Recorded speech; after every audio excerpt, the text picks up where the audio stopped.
ইরানের প্রয়াত সর্বোচ্চ নেতা আয়াতুল্লাহ খামেনির জানাজা ও দাফন সম্ভবত জিলহজ মাসের শেষ ভাগ এবং মহরমের শুরুর দিকে অনুষ্ঠিত হবে বলে জানিয়েছেন তেহরানের উপমেয়র মোহাম্মদ আমিন তাভাকুলিজাদে। সে হিসাবে প্রায় 2 সপ্তাহের মধ্যে রাষ্ট্রীয় আনুষ্ঠানিকতা সম্পন্ন হতে পারে।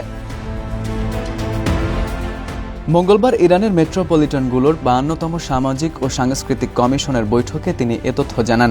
তাভাকুলিজাদেহ বলেন, দাফন অনুষ্ঠানের দায়িত্ব তার উপর ন্যস্ত রয়েছে এবং এ উপলক্ষে 3 দিনের পিপলস প্যারেড বা শোক মিছিল আয়োজনের পরিকল্পনা করা হয়েছে।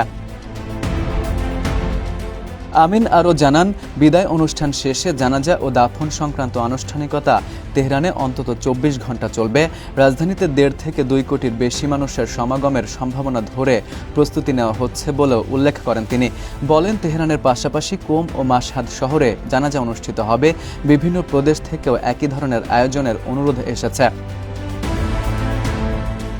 পরিবারের সুপারিশের ভিত্তিতে খামেনিকে মাশহাদের ইমাম রেজা মাজারে দাফন করা হবে বলে জানান তিনি। তেহরানের উপমেয়র আরও বলেন, পাকিস্তান, আফগানিস্তান, ভারত, বাংলাদেশ, কাশ্মীর সহ পূর্ব ইসলামী বিশ্বের বিভিন্ন অঞ্চল থেকে কর্মকর্তা ও শোকাহত ব্যক্তিরা মাশহাদে উপস্থিত হতে পারেন বলে আশা করা হচ্ছে। এর আগে তেহরানের ইসলামী প্রচার সমন্বয় পরিষদের প্রধান মহসেন মাহমুদ বলেন, খামেনির জানাজা হবে ইসলামী বিশ্ব ও ইরানের ইতিহাসে স্মরণীয় একটি বৈশ্বিক অনুষ্ঠান। তিনি জানান, ইরাক সহ বিভিন্ন দেশ থেকে অংশগ্রহণের জন্য প্রস্তুতির খবর পাওয়া যাচ্ছে। গত 28 ফেব্রুয়ারি ইসরায়েল ও যুক্তরাষ্ট্রের যৌথ হামলায় নিহত হন আয়াতুল্লাহ খামেনি।